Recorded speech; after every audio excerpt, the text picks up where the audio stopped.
This video contains a sigil that broadcasts it directly into hell. Whenever you play this, it creates a disturbance and provides entertainment for people in hell who aren't having very much fun. The more you play these videos, the more disruption you create. The sigil was created by occultist S. Rob.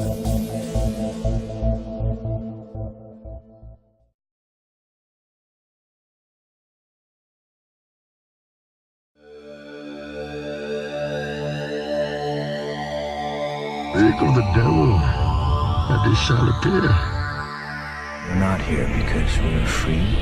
We're here because we're not free. There's no escaping reason, no denying purpose, because as we both know, without purpose, we would not exist. Gee, Ray, what do you want to do tonight? The same thing we do every night, Pinky. Try to take over the world. My God, it would be beautiful.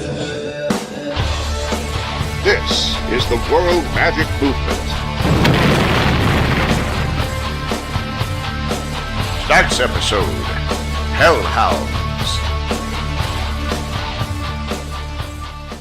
Hello, this is Saul Ravencraft, and I am talking to S. Rob. Hello, Rob. Hello, Saul.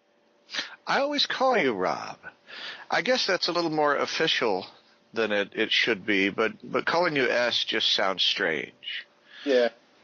Rob's natural use how. You are Rob. Well, you're one of those people with an initial and a first name.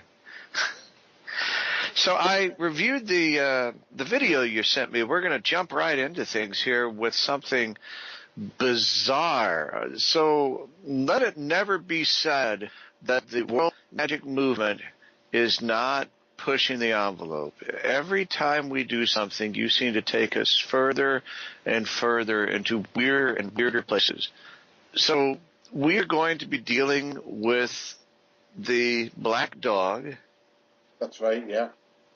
And for those that are not familiar, I mean, the first thing that pops into my head is like the Grimm and all the Harry Potter lore that has become very popular. I'm sure that's where some people will go who aren't necessarily deep into occult, but there is a connection there, isn't there? Oh, yeah, I mean, it's not that black dog is not as warning of death. Although, funnily enough, most of the actual sightings, nothing happens afterwards. So most of the real world sightings, people see the black dog and nobody dies, which is interesting, because it's going to be part of folklore. So just based on what you have discovered in your research on the black dog, and since there is a difference between what the folklore says and what seems to happen, why do you think that it's different? I think it's because it's a warning, and people are very good at heeding warnings. And they know how to do that. In the past, there's really not much you could do if you knew that you were going to die. You couldn't do anything. But now there's a load more things that people can do. So you just head off to the doctor. You head off to the GP, and if you because that could have became really serious. Take these tablets, and that's it. You know, it's different. But the ritual isn't just about the black dog. It's also about something. There's nothing the dog-headed men. Right. Yeah, and then I'm going to transform the dog-headed men into transvestites. Turn transvestites into dog-headed men for one day and summon the black dog. Now, the reasons for this, there is actually a reason for it. The reason is, as well as I saw, if we do a ritual just to summon dog-headed men and people see dog-headed men, people will just say, but how do I know that's those dog-headed men? How do I know that those are you summoned and they're just not some other dog-headed men that are hanging around? So I thought about it, and I thought, but if the transvestite dog-headed men, they're going to look and they're going to say, that's the ones that were from the World Magic Movement. That's the one that S. Rob summoned, you know, because transvestites. Right. Yeah, when I thought that, it wouldn't be fun to turn some transvestites into dog-headed men for one day. And honestly speaking, I think it's quite a fun thing, because I feel these people will just think that they were drunk or something like that, you know. I don't think they feel it's going to do anybody any harm. So I thought people will just wake up after a day and think, Christ, that was a hell of a pint that I had. I don't know what the hell I was drinking that night. That was really strong stuff. And of course, the black dog, I feel that's good as well, because it's also linked with the canine. So I thought, it should chat it getting some sightings, you know. So together it all works well. Of course, I had to find a way of of making the rituals shorter, because obviously I'm using Akka, who is an ancient Egyptian deity, who is an Egyptian deity, but I'm also using S. Robin Victus and the Black Dog. And S. Robin Victus, you know, is an entity that I created. So we're using all these in this ritual. Sure. So what's going on here? There is, yeah. I mean, I'll be honest.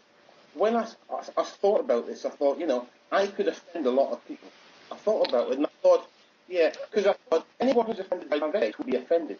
And I thought transvestites could be offended because they could be turned into dog-headed men. And I thought even the dog-headed men could be offended.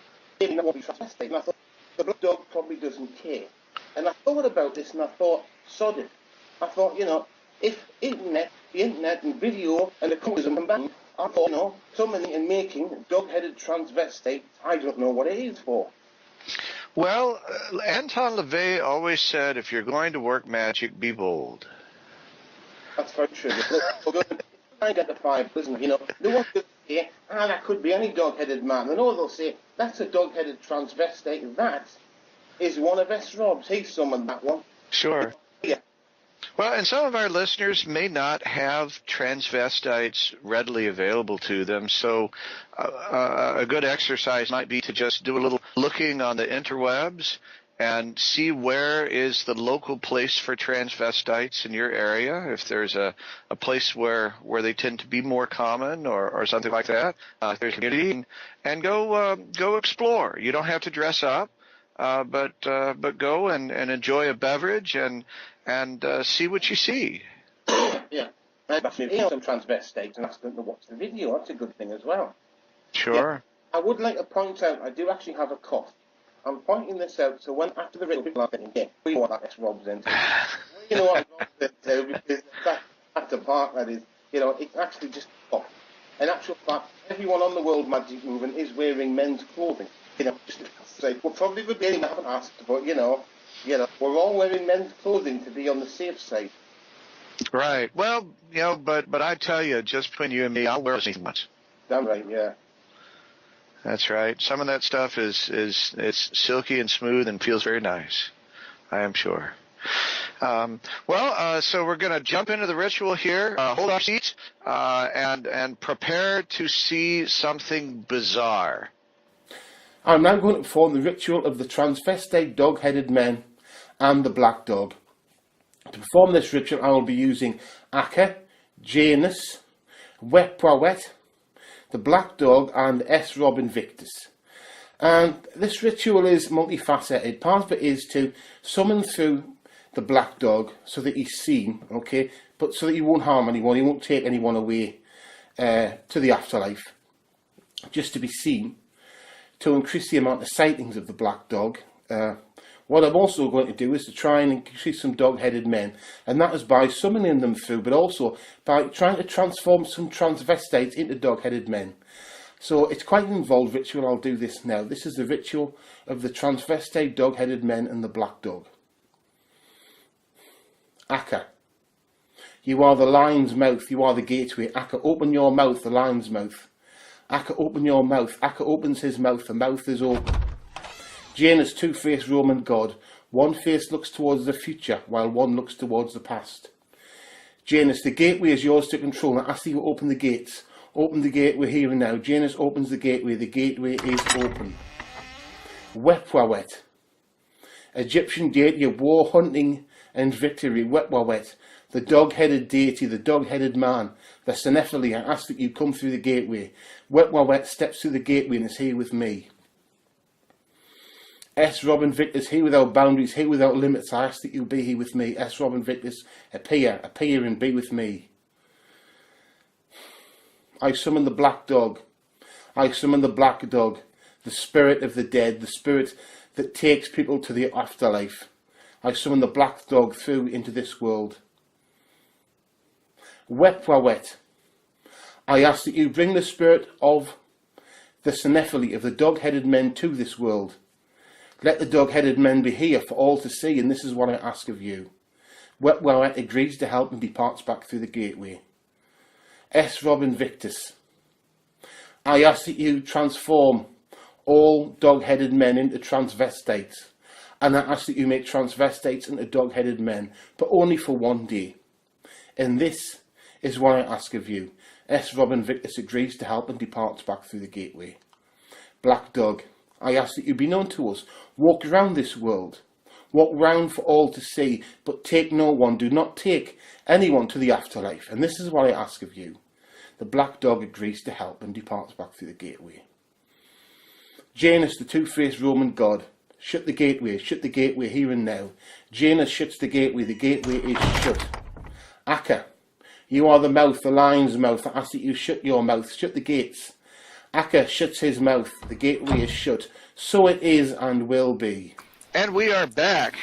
That was very strange, Rob. It was very strange, but unusually enough, some very weird stuff happened when I played the video from the last episode. Right. So when we do these things, you record the ritual, and then you and I have these conversations, review these things, we experience them again.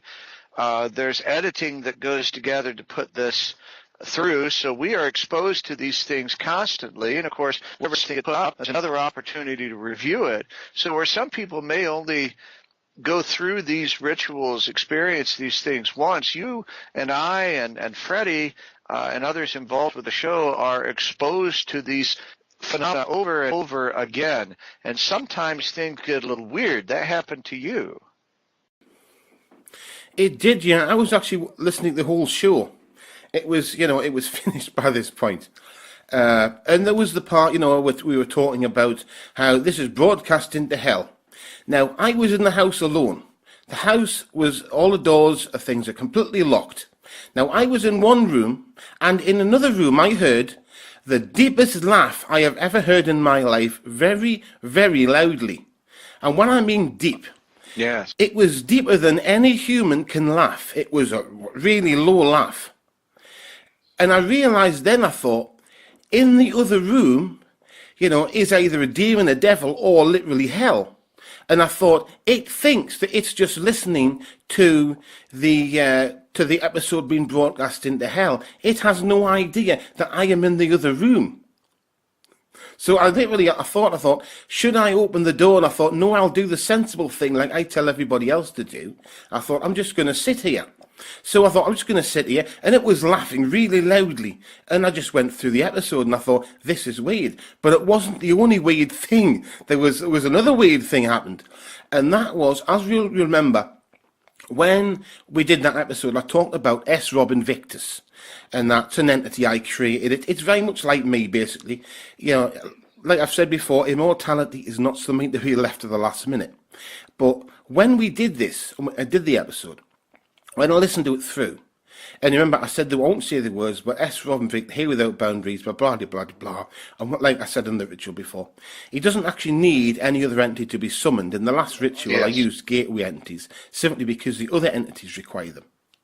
He doesn't need anything, he can be summoned very easily. And what I found is there was two voices of me on the video. Now, as you know, we record with two audio tracks. I record my track externally. Now, the odd thing was, I had went through that, and I had, went through it and removed that track. Or I thought I hadn't heard it. And yet, after, as you said, we listen to these things all the time. And I only heard that track of the other voice that time. And it only came on after I had talked about how to summon S. Robin Victus. In fact, I said the words. Now, sure, the way I look at this is there's either two explanations. Either S. Robin Victus made me not notice it, so that I ended up editing it wrongly, but not just me, but also you and Freddie, or he changed that part of the track so he could be heard on the track. Because like I said, he is basically, in many ways, he's like me, he flows from me to an extent, He's like me without the metaphysical disadvantage of a human body, Yeah, and I thought, so that's a really weird thing. But, and that happened on the last episode. And I thought, that is really weird, isn't it? Well, and we do encounter these kinds of things. I mean, one of the things that is challenging about doing this show, as you and I have talked about, there are all kinds of bizarre things that don't seem to happen on other shows. Things like you're talking about, strange sounds and voices and things like that, that originally I attributed to doing this, over the ocean through Skype and all of the things that go along with it. Like what we encounter is not. It goes beyond that. It really does. Yeah, I mean, we're doing stuff that's never been done before. In a form that's never been done before, using tools that have never been used before, like, video occultism and things like this, it never happened before I did it, video occultism. The World Magic Movement has brought brand new occultism, but also media into the world, things that just didn't occur. Well, and I do wonder if the people who listen to the show do find that they get an increase in strange things that happen while they're trying to listen to it, or little echoes and after effects that seem to linger with them or on their computer or something like that after they listen to our watch videos, and that they just blow them off because they say, they're just on my computer, they reboot, they go on. But I wonder if some of these experiences that people have may be related to their... Yeah, I mean, that's an exciting thing when you're doing new things, is you're not always completely sure what's going to happen. You know what should happen. And we push a lot of boundaries and do a lot of new ground. And so I feel, a lot of these things come from what we're actually doing. Because a lot of episodes like this one, that, we broadcast into hell. So we broadcast into hell as well as everything else. So with this episode, we're doing things with dog-headed men, and all sorts of stuff. But we're also broadcasting that into hell as well. So you've got this laying on top of the whole thing. That's what makes what we do so exciting, Yeah, absolutely. Well, so looking forward, what do you see us next? What kinds of things do we need to have our listeners, our audience, send to us? Because it feels to me like we are ready now. We have got enough out there. We've got enough going on. We've enough experiencing. Our listenership has gone up every single episode. We have a lot more people involved. This vibration is going out a lot more than when you and I were just talking about this before we ever started doing the show. Something's getting out there. Something is getting out there, and it's going to begin to affect things. How do we get people to help us see the effects so that we can make good use of it, so we can trust it? What do you recommend for people that are beginning to have these experiences? How do we use it? I think the first thing with this episode is the dog-headed men, the dog-headed transvestites. What we're actually looking for is an increase in these sightings. Now, I would define a dog-headed transvestite as any sighting where you're seeing someone has a dog's head and you're seeing a figure. Anything where, because I think if you see a dog-headed transvestite quickly, you're probably going to have difficulty making sense of it because you're going to be in shock. So what we're really looking at is dog-headed beings where you can't really describe the sex very well, where you're just saying that it is a dog-headed figure. So, that's the sort of sightings I think we'll get. So what we need to look isn't just the people themselves that are watching it, but an increase in those sightings, those sightings which aren't really described as being necessarily, a man dressed in men's clothing with a dog's head. As well as the ones where you've got a dog-headed man with a dress on or something like that, but also the black dog. An increase in the sightings of the black dog as well. Not just when people are watching the episode, but also, around the episode. I mean, outside, things like that as well. Have you seen any black dogs? What did it look like? Was it the black dog? Did it have red eyes? Was it just really big or scary? Did you have, a bad feeling about it or a good feeling about it? That's the sort of stuff we need to look for. So I think it is time, Rob, that we have a proper reporting system for the World Magic Movement. And I have some technology background. I'm going to put your report form. Groups like Muon and other groups that do investigation of these kinds of things have a mechanism to let people report specific information about sightings, encounters, experiences that they have had at the point where it is not a report system where we can track these things, we can observe their locations, we can get details, and we can start to use this information to shape what we do in the world magic movement. So just having an effect, we're having the right effect, and we're making the right difference, because that's what our whole point is to make a difference in the... Yeah, I think you're absolutely right there. I really do. It's right, yeah. Absolutely, yeah. Yeah, I thought we'd have a quick look at it, see what people in hell are thinking. You know, what the demons and people are thinking in hell right now. They actually seem to be very, very interested in this, which makes me wonder, what happens to dog-headed men when they die? Can they die? Where do they go? Because it seems that there's a lot of interest there. It also seems as well that it doesn't seem to be just interest, but excitement, For some reason, dog-headed men, or something we've said, really hits a button there, Maybe it's transvestitism, I don't know what it is, Maybe they find it, when you think about it, in a dull environment like hell, the idea of transvestitism would probably be very popular. You know what I mean? If you think about it, in such a terrible environment, how would you make your life better? I don't really know. Maybe that's what they want to do. This is true. It could be that we've really caused an outbreak of transvestitism within hell.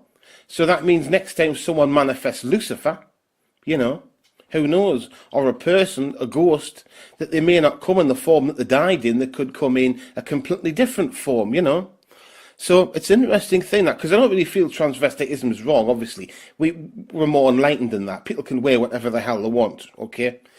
But when you think about it, if you're in hell and you have very little freedom, all you have is hell, the world magic movement. When you think about it, I don't know, maybe dressing up like, like a drag act may be an interesting thing, Maybe that's just, who says that people who do this have to start when they're alive? There's no rule, is there? There's no rule. There's no rule at all. But what I'm also getting seems like certain groups are most interested. It seems like some groups are interested far more than others. Yeah, and that's really seems a really big thing there. Some groups seem to be way more interested than others, which maybe that tells us something about the nature of hell, Or maybe it doesn't, maybe, yeah. What can you see about the groups that seem to be taking interest, the ones that are not? What is there any? Are there any observations you can make about these beings? Are these all just demons that we're talking about? Or are we also talking about the denizens of hell? What I seem to be seeing a lot of is semi-wild men. I would imagine that in hell it would be easier to go wild. You know what I mean? So they seem to be very interested. And in some places I seem to be seeing a lot of hair, maybe fur. But it just seems like, not like an animalistic response though. What I'm seeing isn't animals. What I'm seeing is a human response. But it seems like you're talking like a semi-wild group,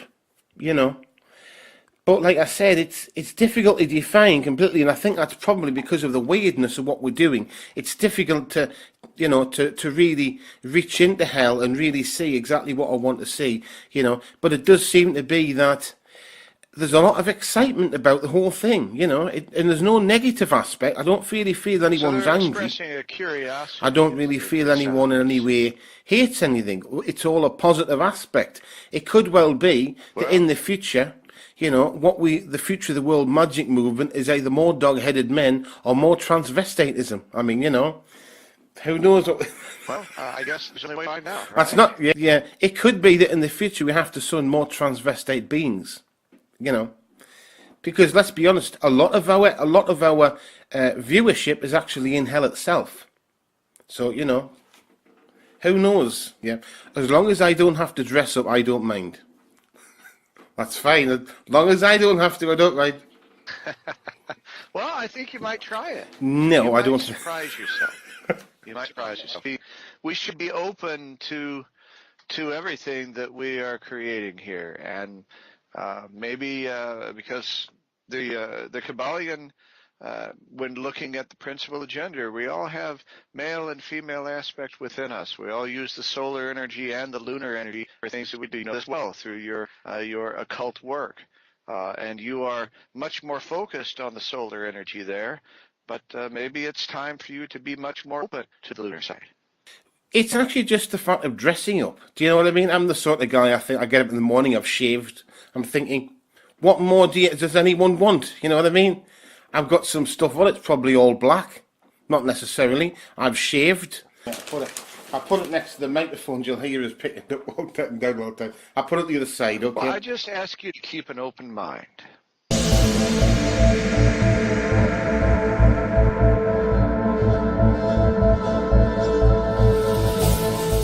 My name is S. Rob, and I am talking to Freddie Valentine. Hello, Freddie. Hi, we were going to talk about the black dog. But, you know, we're not talking about depression. No. We're talking about the harbinger of doom, you know, the signal of death, the black dog.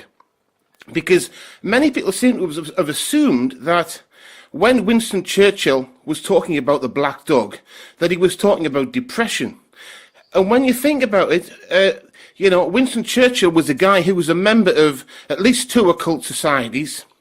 And when we were at war, it seems very likely to me that, in actual fact, what he was talking about was the black dog itself. You know, if you're at war and you're losing people, it's perfectly likely that it would appear for a person like him to be seen. Yeah. Yeah, and that's what I feel. You know, it seems to be a big assumption there. But like I said, he was in 2 occult societies, so it's very likely that what he was seeing was actually the black dog.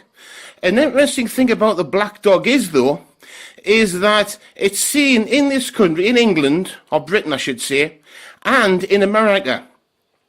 Now, it's not really seen anywhere else, and I find that very interesting, because although Native American folklore often connects with things in Europe, even when people don't expect it to, I think that what you're going to be talking about is something like the banshee, that in actual fact is, you know, something connected to anyone that's been in this country or whose family have lived in this country. And I wonder if they took the black dog with them when they went to America.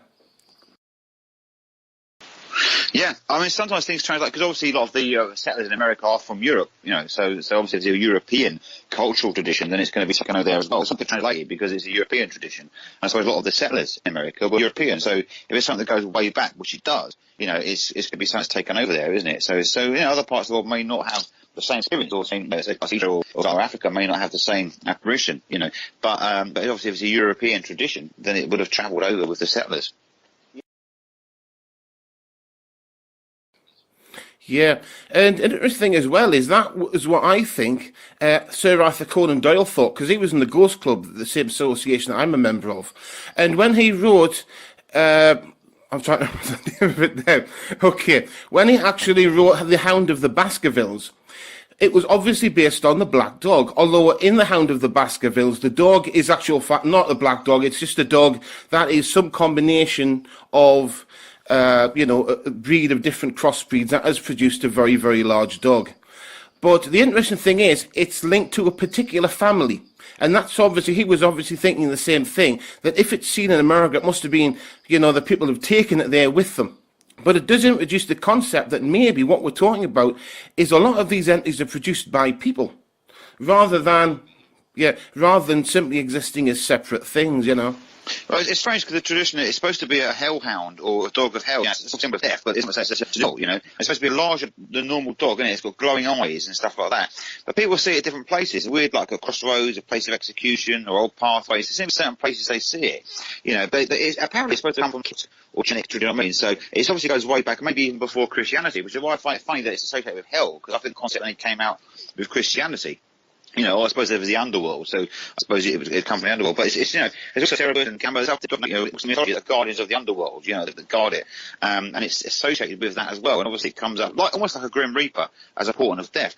But the thing is interesting about it is you know, if it was to do with hell or to do with or the underworld, is it only the death for somebody that's bad? It only shows when it's someone bad, you know, that it can show for. Because I mean, if it's a bad omen, and it's to do with, the underworld or to do with hell, then it's only going to appear when it's someone bad that's about to die.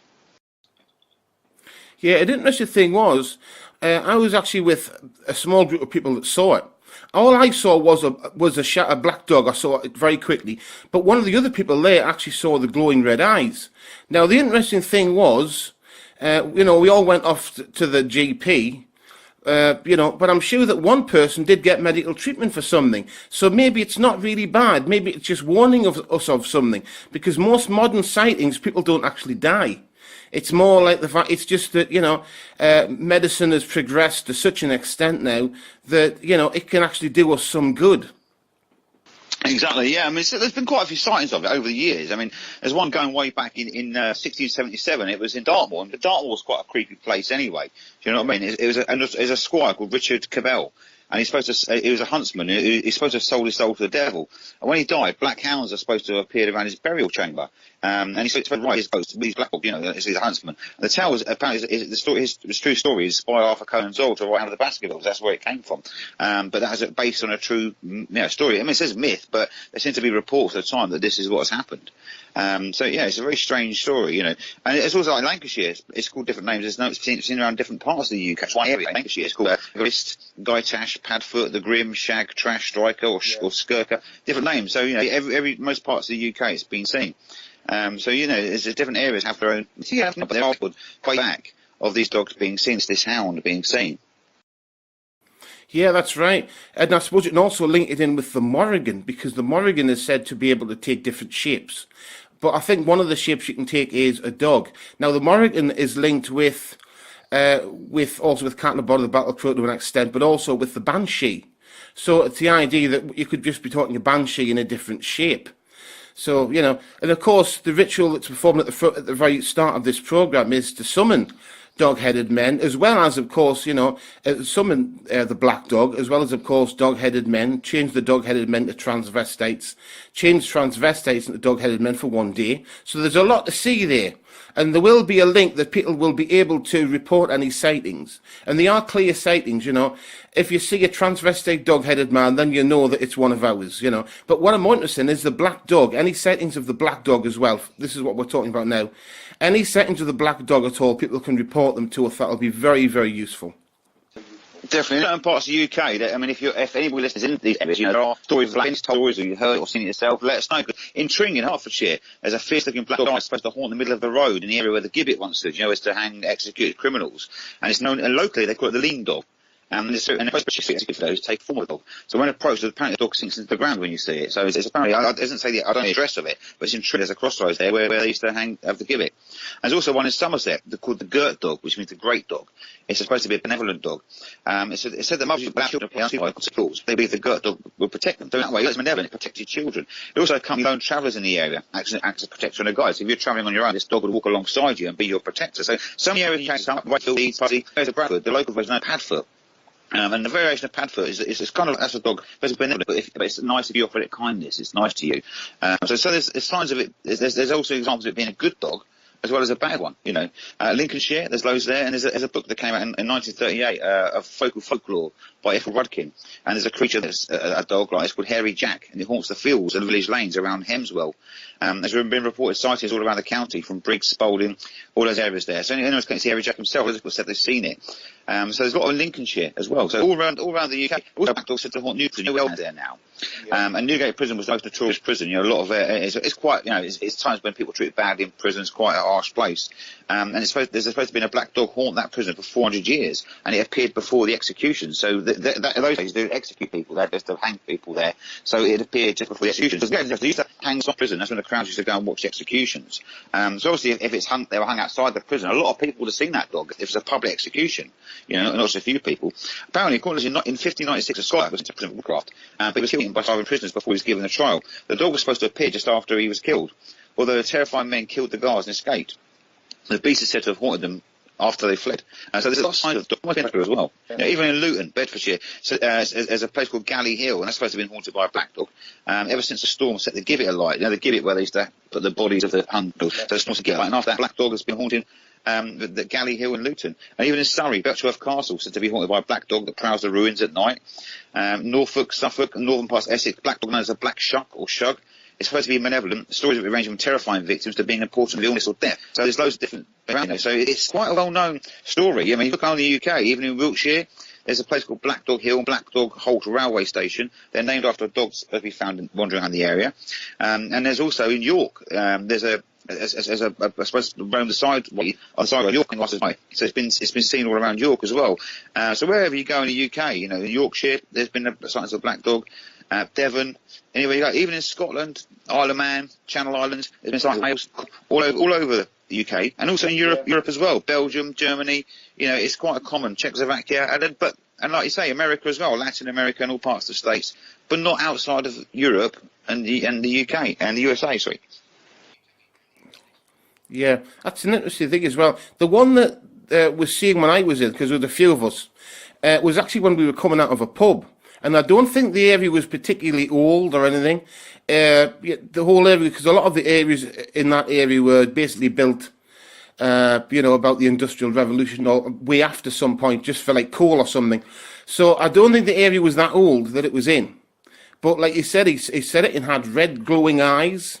And he was, you know, this guy was really scared. There was a few of us afterwards. Granted, we weren't sober. But, you know, but it was a sighting, and it's interesting because it wasn't the place you'd expected to see. It wasn't a crossroads, you know, no one had been hung there. It was just a pub, you know, not a very old pub. So, you know, like you said, these sightings seem to be, you know, very widespread, you know, over certain areas, yeah. It seems to be like, you know, like the UK and all that area and Europe, but saying that it doesn't go anywhere else, you know. There's so many different names about it. I mean, the thing is, it seems to be this seems to be something recently, but obviously years ago there's lots of them. And it's strange, really, because, like, you know, like I say, the black dog seems to be there. Sometimes it's friendly, sometimes it's there as a portent of death. Do you know what I mean? So it's hanging over you, and it seems to follow people as well, like people saying travellers. That's why I suppose they say depression's like a black dog. If it follows you like a clown, you know, then that's where they get it from.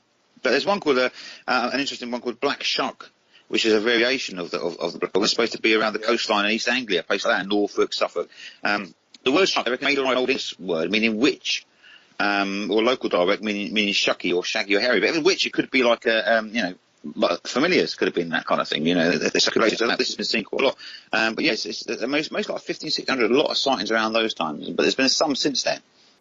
Yeah, I mean, what interests me a lot is when you get entities that shapeshift. Because that means that we're then thinking it connects with other things. Because although I think many black dogs are a separate thing, you know, as of themselves, you're thinking maybe some of them are linked in with another entity, you know. And so you've got like a blurred area there as well, you know. But I think there always will be. I don't think there's going to be a way we'll be able to get complete definition on that, you know.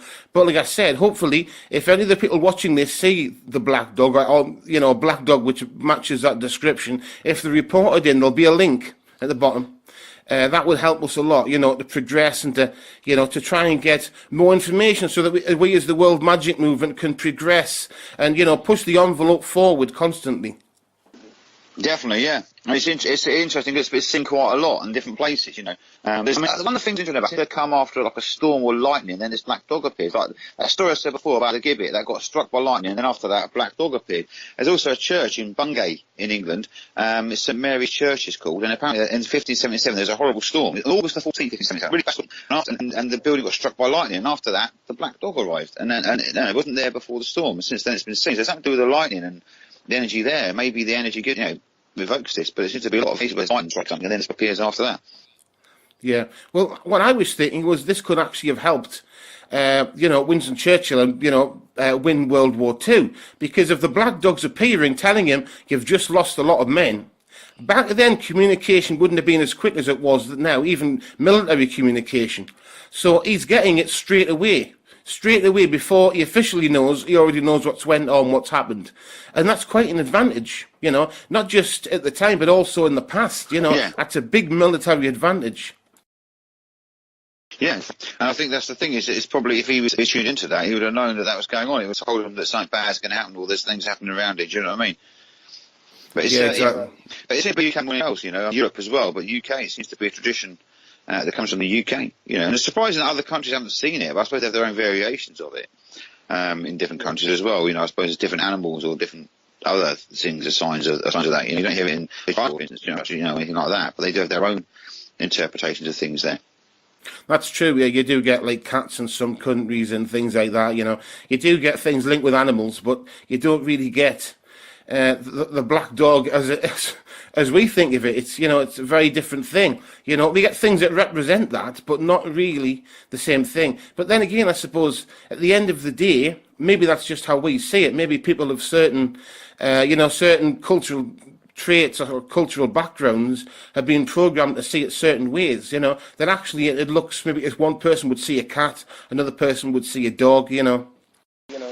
Yeah, exactly. And I suppose sometimes you get it in culture and films and the hellhound, so it definitely has a connection with the underworld or hell. I mean, obviously before Christianity came with paganism, it was the underworld. You know what I mean? The guy in the underworld. And then when they became Christians and changed it all to Christianity, they switched the underworld to hell and they changed it to the hellhound. You know? I think that that's where it initially comes from, that kind of belief system. But obviously, you know, things changed when the Christians came. So it was originally a pagan.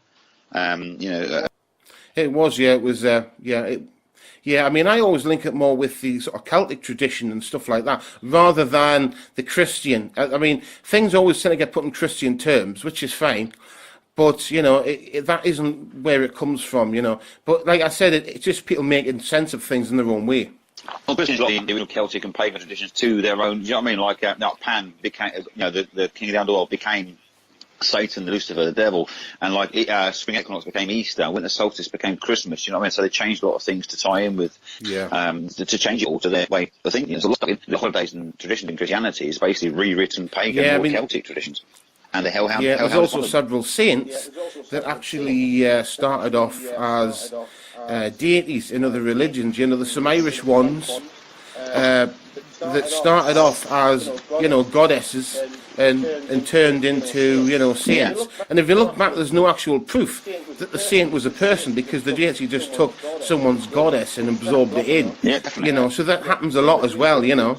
The same as the way voodoo sort of absorbed, the African traditions absorbed in Christianity and became voodoo, you know, when they made the voodoo lore into saints. It's the same thing.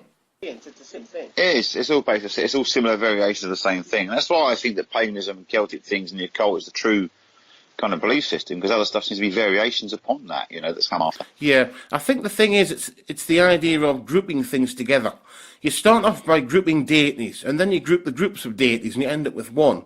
But does it really give you the complete picture? But I must be honest, I don't really think of things as deities. I tend to just think of them as magical beings, which is a loose enough concept that you're saying they exist, but you're not saying that you have to worship them. You've got a choice in what you do with it.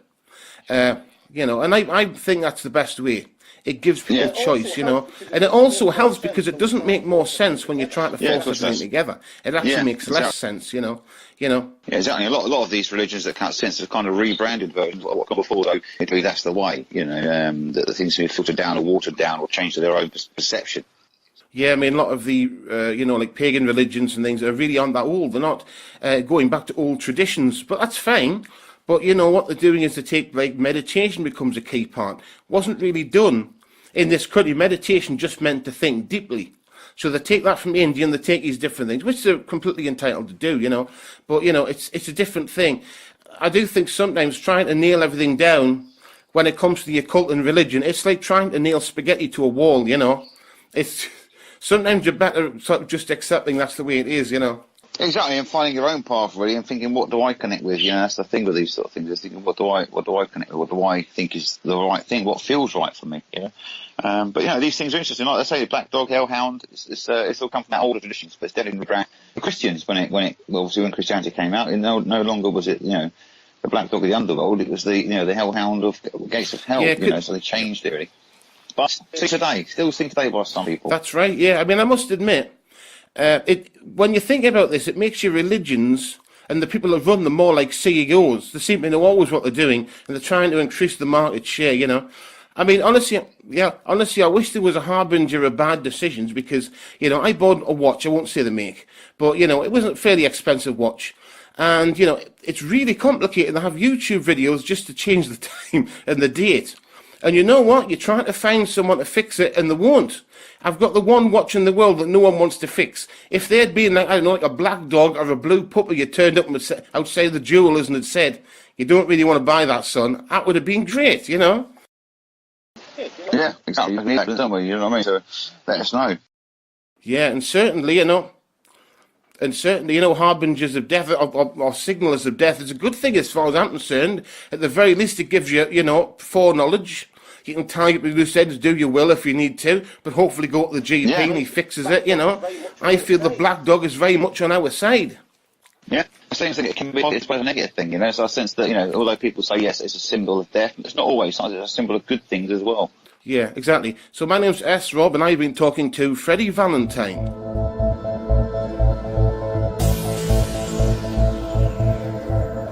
My name's S. Rob, I'm talking to Saul Ravencraft. I just thought I'd talk about my new book, Satanic Jesus, Voodoo. Oh, wait. Can you say that again? It's called what? It's called Satanic Jesus, Voodoo. Satanic Jesus, Voodoo. I think you just set some people on the internet on fire. I think you're right. I think they are on fire.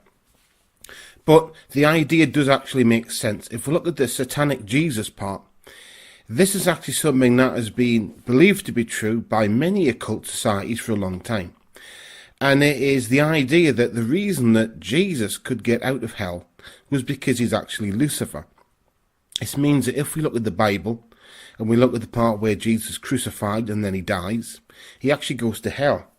But what happens then is, he leaves hell, takes a lot of souls with him, goes up to heaven, puts the souls into heaven, and then, rises again and is fine.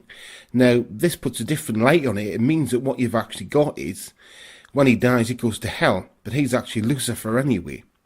And so it's not a problem. He leaves hell, goes up to heaven, which he can do because he's a son of God still. And then he puts souls into heaven and is born again. And rises again. But this also brings the concept in a new slant on the Bible, that the reason he opened the gates of hell, so that the gates of heaven, so that the souls could leave hell, was because he didn't want the souls he had. He was getting everybody's soul when they died. He was getting the good and the bad, and he didn't want the good. He just wanted the bad. What's hell going to be like if you've got lots of good people in it? Is it actually hell at all? So what happens then, of course, the whole thing the Bible is about, he opens the gates of heaven, the good souls leave, and then he's got hell the way he wants it again. And so that partly on that, the idea that, Jesus as Satan as the same thing.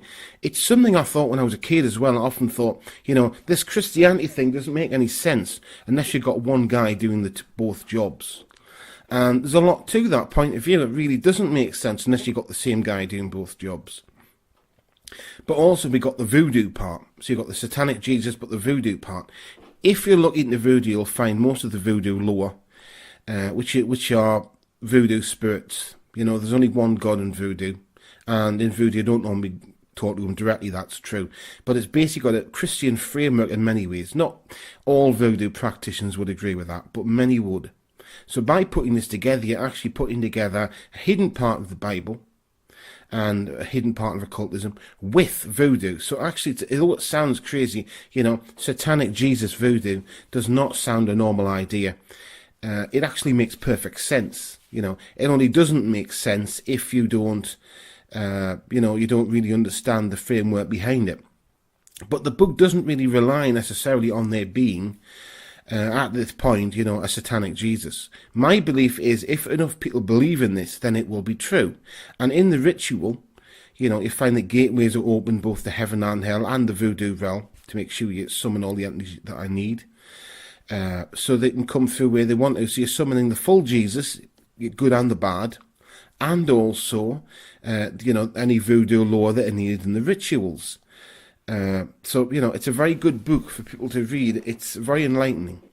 When we look at this, is this a book of magic and ritual? Are these things to do, or is this more of a philosophical look at this concept? What do we have in this book? It's a little bit of both. It's essentially a book of rituals, but it has the framework and why it works the way it does. But, a lot of this book is about using doing this form of magic.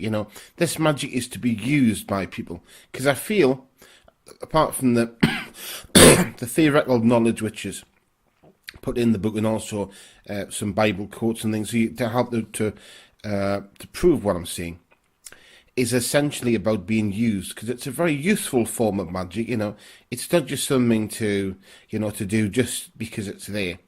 It is something which is actually useful and can be a very useful part of your life. When we look at this, is this a book of magic and ritual? Are these things to do, or is this more of a philosophical look at this concept? What do we have in this book?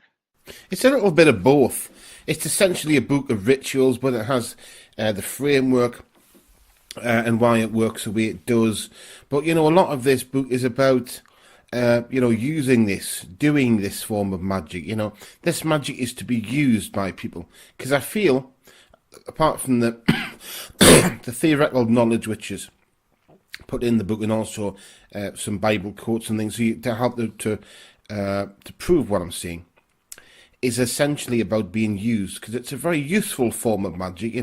It's not just something to do just because it's there. It is something which is actually useful and can be a very useful part of your life. Yeah, almost forgot to say that Satanic Jesus Voodoo is available now. You can buy the book. That's Satanic Jesus Voodoo by S. Rob. But I thought we'd talk a little bit about dog-headed men, because it's interesting, the idea of, a dog's head on a human body. And the strange thing is, it's difficult to trace back. There's not that much on it. But it all seems to come from ancient Egypt.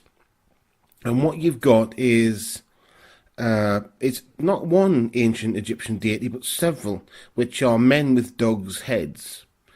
But it doesn't really stop there. It seems to be sort of everywhere. But the strange thing is, it's sort of like everybody feels it's theirs, but yet they come from somewhere else. And it always works like this. It's all over Europe and things like this. Of course, it's not just Europe. You've also got the Native American lore as well. I think we get to the skinker lore in Native America and werewolf lore, that there's certainly a connection with dog-headed men as far as the experiences.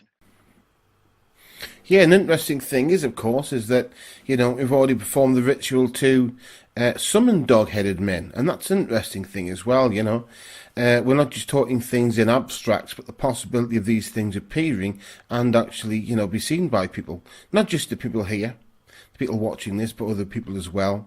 To try and increase the amount of dog-headed men in the world. And of course, we're also making them appear as transvestites, which makes it easy to see and to notice if they're there.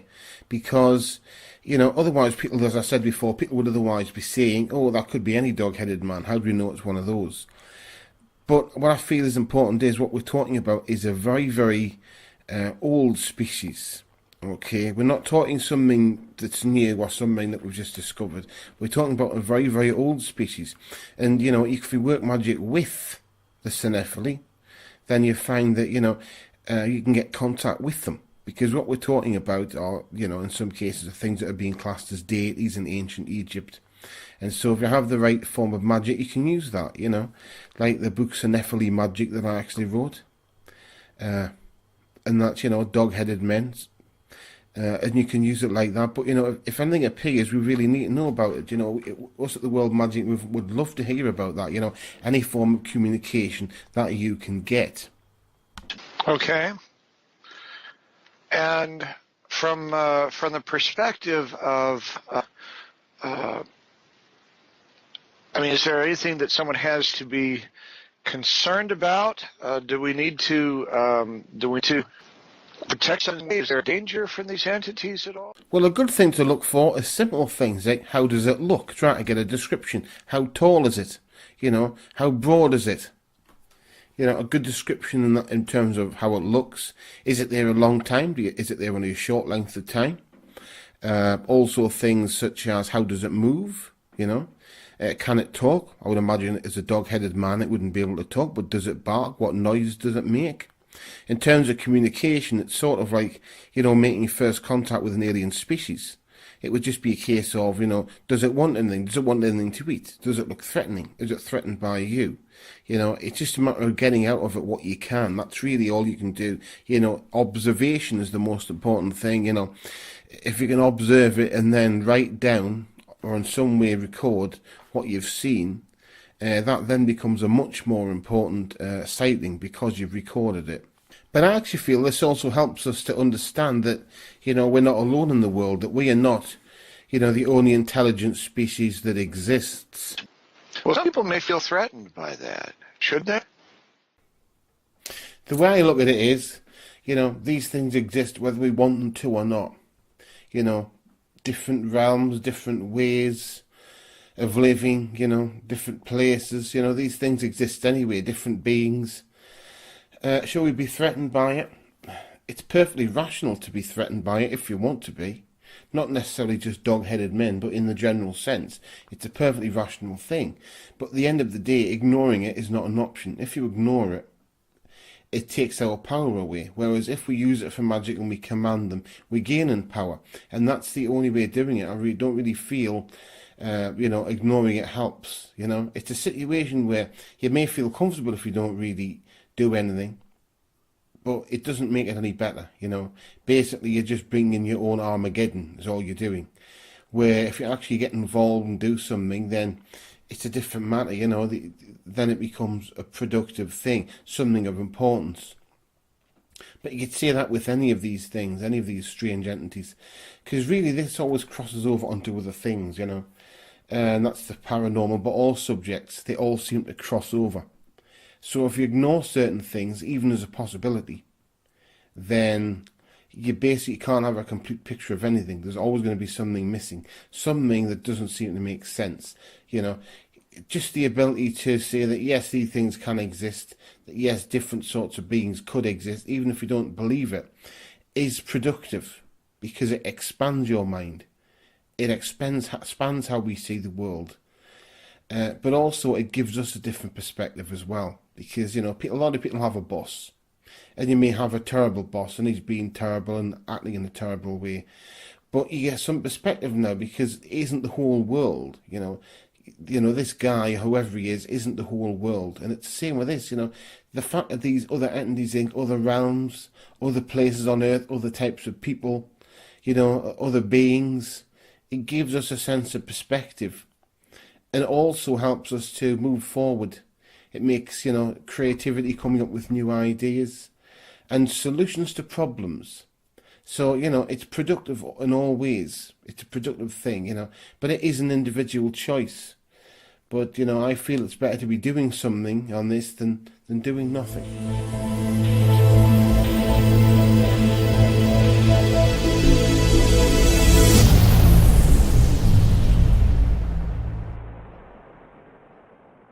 Well, my name is S. Rob, and I am talking to Saul Ravencraft. Hello, Saul. Hello, Rob. Something weird happened. It did, yeah. We're re-recording this segment. And really what we're talking about is, I'll just say what happened first. When we recorded the segment, because this was actually recorded more than one at once. So at first it was fine. Everything was okay. And then something weird happened, Saul. We started having different conversations. Conversations that made sense, but didn't actually, not with each other. And first it was you. We planned to talk about dog-headed men. And then you started talking about dog-headed men. But for some reason, I was hearing something else. I was having a conversation with a different entity, as I believe were you. And then later on at some point, I started talking about dog-headed men. And, it was weird. But what happened then was the Skype recorder went off, but my external track kept going. So it is weird. Honestly, what I think's happened is, I think it's some sort of a conspiracy because of because we both watched the ritual beforehand. The ritual with the dog-headed men and turn them into transvestites and, to turn transvestites into dog-headed men and summon the dog-headed men. It was quite a elaborate ritual, but quite short. And what I think has happened is all the preparation, also probably the sending stuff by the internet backwards and forwards. We've alerted them what was going on, because I don't think it was just as a result of the ritual, but I do believe things manifested while we were recording. Yeah, I can see that. What you described to reminded me of an old sketch with two Ronnies, where a couple of guys are making separate phone calls, and we just hear their side of the conversation. But the the conversations overlap as though they're talking to each other, but they're very funny that way. We should provide a link to that. It's a classic. Yeah, it is a classic. But what I think it is, I think it's really, it shows that there's a conspiracy here. But it's not a human conspiracy. You know, we would assume it would be dog-headed men that would have appeared, but this wasn't just two. I think this was quite a few. Nobody said dog-headed man. We both said dog-headed men. And I think what you've got is a part of a conspiracy, which we were lucky enough to record, of dog-headed men or other entities as well, to conceal their existence. So basically they wanted to conceal their existence, and they happened to do it when we were recording, and they didn't know exactly what was going on. So what happened is, you know, first they appeared for you, then they would appear for me as well, and then when they realised we were recording it, they put the Skype recorder off. But the external mic was still going. So... Well, and we've also been broadcasting into hell. We've been causing a good deal of disruption. I'm guessing there are a lot of entities that are wanting to mess with us a little bit. Yeah, exactly, yeah. I mean, in the ritual, I opened more than one gateway. You know, I used multiple gateway entities. Two, actually, I believe. So what you're talking about is something that already had quite a lot of gates open. But I think it's fascinating because it's very solid proof, isn't it? That, you know, these things can manifest. It's proof to me, like you said, that we are actually broadcasting into hell, because people won't always believe us. Yes. Some people won't. But, you know, it's proof that we're broadcasting into these places because they are starting to mess with us, you know. To me, it's like, see if you were a person who was mad about ufology and you see a flying saucer, everyone else will run away, but they'd be running towards it. And it's, you know, it's that type of a situation. You know, it was great. We were right there at the, you know, at the centre of the storm. We were at the centre of the hurricane. You know, we were right there. You know, it's probably one of the most powerful occult experiences you can get, because they literally were able to attempted to conceal their presence. Right. So you've got really quite an organised, large-scale thing. Although I didn't experience any loss of time, and neither did you, because that would have been recorded if it were taken anywhere. No, everything seemed very coherent, and I was not aware that there was a problem until you contacted me and said that the recording was messed up. Yeah, that's the crazy thing. Neither was I. I thought we had a perfectly coherent, you know, a conversation. And then you play it back and but this doesn't make sense. It makes you wonder how many times this happens on Skype. You know. Well, and you and I have been struggling with Skype this morning. I mean, we're in separate places. I'm in Texas. You're in the UK. And we really were struggling to get a connection good. But have you noticed that as we've been talking and we've been calling out this possibility of entities affecting our work together, that our connection has gotten clearer? That is true, actually. It has, hasn't it? Yeah, it's gotten a lot clearer, yeah. It's cleared up. But it is fascinating, isn't it? Because the thing is, you assume if you're having a telephone conversation that you're both having the same conversation. Yes. But this proves that actually you might not be. And it also proves that you won't know that you're not. You know, people could have fell out, wars could have happened simply because I'm talking about war and the connection's starting to get bad. You know, simply because they both had different conversations with different entities. Sure. And that really is interesting. It gets into exactly what you and I were talking about on the corrupted recording. And this is something that I am becoming more and more interested in, mainly because it was something that I experienced myself and continue to experience. But it's that evolution of connection that you make with things when you start to deal with the occult. All the movies and TV shows pretty much show that you open the Necronomicon and you read the words and suddenly all hell breaks loose. That you know, everything gets glowy and you have power and there's wind and your animals start talking and It's just a sudden, instant onslaught of power. And I am sure that that happens occasionally. All stories come from somewhere, right? People, as they dig into the occult, as they begin to take it on as not just curiosity, but study and a sort of a practice, that there is an evolution that occurs. And we find that we have little subtle things that happen that become clearer and clearer and more profound as we go along. And I think there are a lot of people that have an interest in the occult that sort of dabble with it a little bit, that give up on it because they don't feel like they're seeing results. When they actually are seeing results. They're right.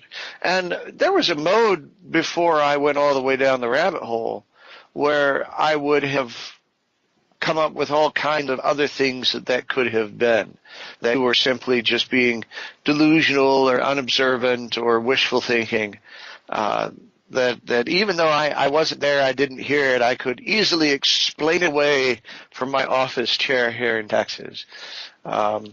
But when people do begin to experience these things and they pay attention and they don't just discount them, they don't try to explain them away. That's not to say don't be skeptical, don't turn off your brain, right? You should always have some level of skepticism, but you should be cautious of making those leaps in logic to say, well, I have no evidence of this, but this is a more rational explanation than the other, therefore it must be the truth. That's not exactly the right method of detection. You can give it some points, right? You can try to weight your investigation to try to prove that theory, but if you don't have proof, you don't have proof. And it's not about statistics. It's about what is. Yeah, that's true. Yeah. And no, exactly. But I think it proves that we're making real headway here as well. I agree with that. You know, the World Magic Movement, now we're making real headway. We're starting to uncover things that just have never been uncovered before. I encourage the people who are listening, who are beginning to have changes that occur, to make note of them, to pay attention to the subtle little things that are going on. As you know, I deal with levels of spiritualism, and I'm spirit connection. In the beginning, I did not believe that was happening because it did not work the way I thought it was supposed to. Right? Yeah. I had a vision in my head of what this was supposed to be. Yeah, I think a lot of people have that, yeah. And when my experience did not match my expectations, I went, oh, well, that's just impatient and unobservant. And they assume that the results are going to be something big and spectacular and obvious, when more often than not, they are more whispers. Yeah, I mean, yeah. We were talking about the issue that you had in the last show where you heard the voice in the other That's room. right, yeah, and that was a really low voice, much lower than any human voice can be. It was really incredibly low. The important thing is that people see how it fits into their life, but also that they're able to see it with an open mind. But it proves, like you said, people always look for the great big things. They want the great big explosion. And they have to realise that the little things can have as much effect on their life, if not more. Do you know what I mean? When you see a big explosion, you say, oh, this is terrible. And then you try to get back to your life as it was before.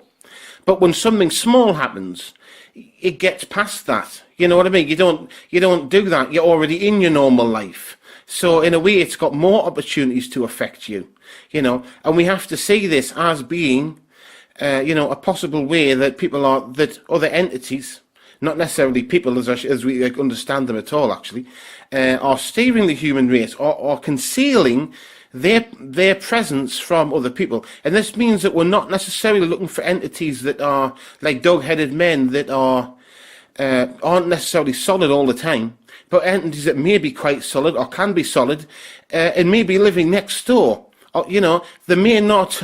It seems to me if they're concealing their presence, they're not necessarily hiding. Do you know what I mean? They're not necessarily actually hiding away in some forest or underground. it's quite possible they're simply in warehouses and things like that, you know, and that they're just very good at concealing where they are. So you're talking a very different thing altogether, where they could actually have some power, you know, in our world, a lot of power in our world.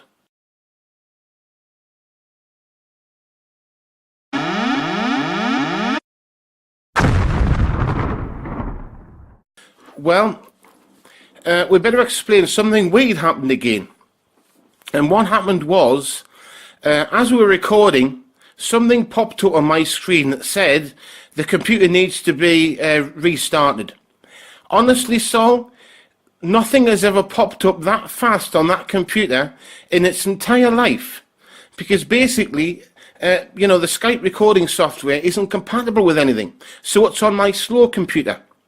And it was always slow to start off with. And it was really weird, and there was this noise, which you won't be able to hear when I play it back. So I literally had to restart it again. And, you know, then there was some weird stuff, but we are recording now. But it is strange, isn't it? It does seem that there is forces working against us, although I don't think they expect us to integrate it into the show. It does feel like something is working against us. I absolutely agree with that. And I don't know why. I'm really curious as to what it is that is hunting for us right now.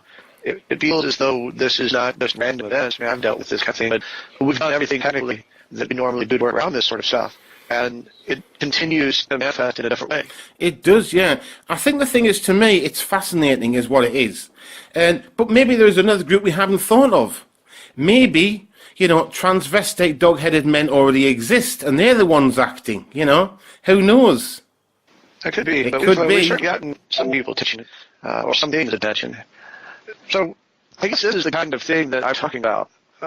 Many of the encounters that I've had, the experiences that I've had, have not been big, spectacular, glowy things. They have been those strange little things that you could just chalk up to coincidence.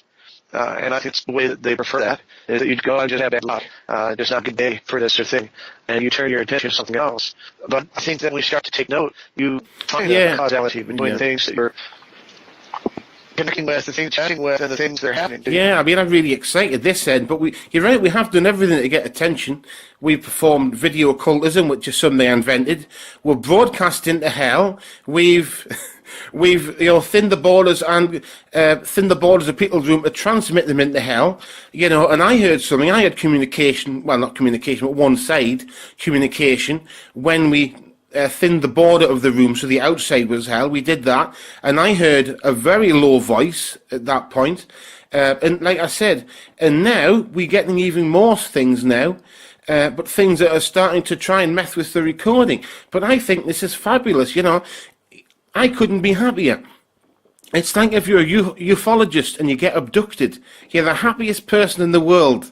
You know, you spend all your life looking for UFOs, and there you are, right within one. You know, I mean, how could you be happier? It's very exciting, but I think it also is a question that people need to enter into these kind of things with eyes wide open. There are people who are getting into this, they're very criminal, and there might be a temptation to skip ahead to what feels like more advanced, more exciting things.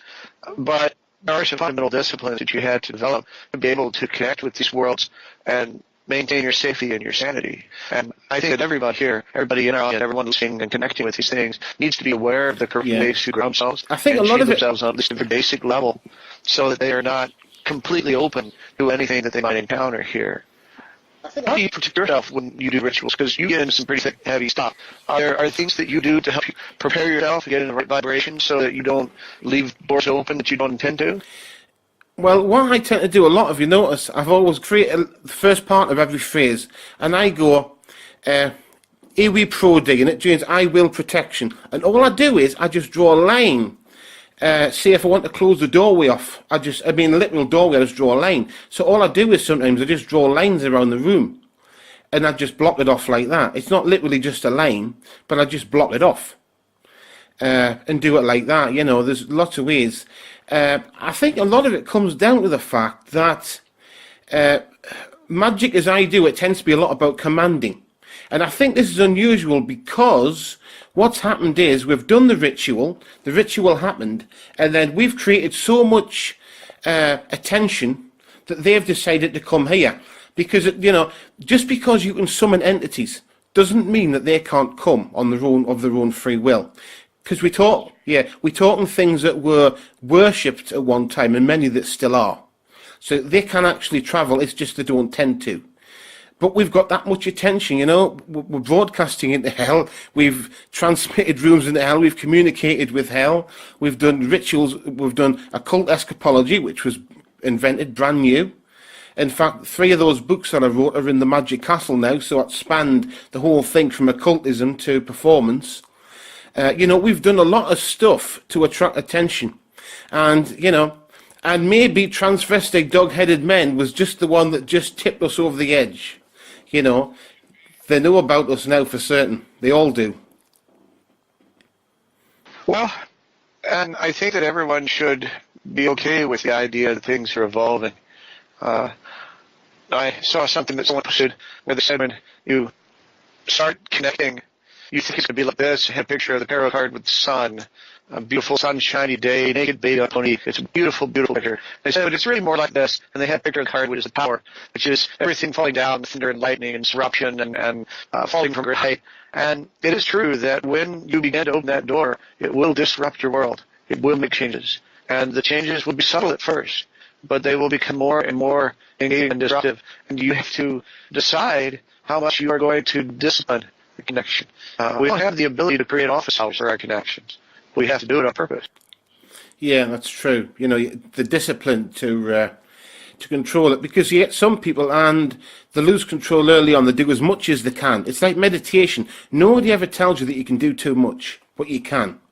If you're meditating more time than you're actually normally awake, then that's too much. Most of your waking hours are meditation, then you'll find it'll cause problems. You've got to get some sort of control. I always say, remember, the bills still need to be paid. You can still go to work and do all the things that you normally do. You've still got to buy food and, and make the tea and, go to the pub if you want to. And it's important to get that as well, that all this stuff still happens. That stuff isn't less important. It's still there, And that's, I suppose, what it keeps you grounded, and it keeps you, that you realise our world is real as well. It isn't just these other worlds that are real, but our worlds, our existence, how we live. Sure. It's not just real, it's also and interesting. One of the things that you take on as you begin to connect with this unseen world is overlaps. These worlds will come together. Yeah. They will overlap in surprising ways. Yeah, because they're not really separate. That's why I think people sometimes... I don't know if they misunderstand, but why I don't always go into complete details about all the different entities, and, well, not about the entities, but things like about heaven, hell, and things like this, is because I realise we can't understand it all. Now, you know yourself, if you look in the older occult books, they give the impression they knew everything. Whereas I am open to the possibility that these realms could actually be connected. It could well be that heaven and hell are right side beside each other. It's difficult to know precisely about these things. That's all I'm saying. We've just got to be open to the possibility that it might not be as that little bit is. It's like if you were dropped into Earth, you'd probably see ocean. And that means you could easily think it was all like that. But it's not. There's parts where we are, which we think are really important. Or if you were dropped into, I don't know, we'll say like a supermarket car park. You could think the whole world was tarmac. That's what it was all like. It was all, and then you wandered into the supermarket, and that was what the world was. You had the outside, which was just car parking, and then you had this big supermarket where you bought stuff. And, there's other things. There's desert, there's people, there's houses, there's so much other things. But you wouldn't get that. You just understand that part. And that's what I try not to... Well, and we struggle with metaphor. One of the challenges when we deal with the occult and spiritual ideas is we are in this plane of existence, and so we cannot fully describe or comprehend what the next level of existence will be. We can just describe it. We can create illusion of it, much like a painter will create an illusion of 3 dimensions on suit. But you can get in and walk around it. It's illusion. It's not real space. And you talk about what heaven and hell are right next to each other. That is kind of metaphor. What if the reality is heaven and hell are the same place? They are right together, and which one you see depends on the vibration. These dimensions don't. They're not spread out like some carousel or something like that. They're all taking place the same place at the same time. It's just a vibration. More like if you're not carbon on the floor. Yeah, we do. But we've definitely got their attention, Sol. We've definitely done that. We have, yeah. You know, where will this lead to? Will it lead to negotiations with these other forces? You know, trade? You know, we could be at the start of trade with these entities. It could be that we'll be the first ones to trade with them. Okay, that'd be, you know. Well, I think we should go ahead and close our time now. We've had a few moments of melody in the midst of all of these attacks. Let's go ahead and pause. We do have that survey where people can have all reports of movement of things that are bad to them. I have some things been coming up in my world more and more that I agree with as well. And on the next show, I'd like to spend some time talking about that transformation for me. But I'd like to see how it fits in with the experiences that other people have been having as they've been involved with the world movement. So make sure you use that link to your own in-depth report of things that have been going on with you. Remember, the happy does big stuff. The little strange things that are going on can make a difference as well. And hopefully all of us can figure out how to get everybody in our experience as much of this as we can to benefit from it as much as we can. At the same time, stay safe. Great, because I'm S. Rob, you're Saul Ravencraft, and we are the World Magic Movement.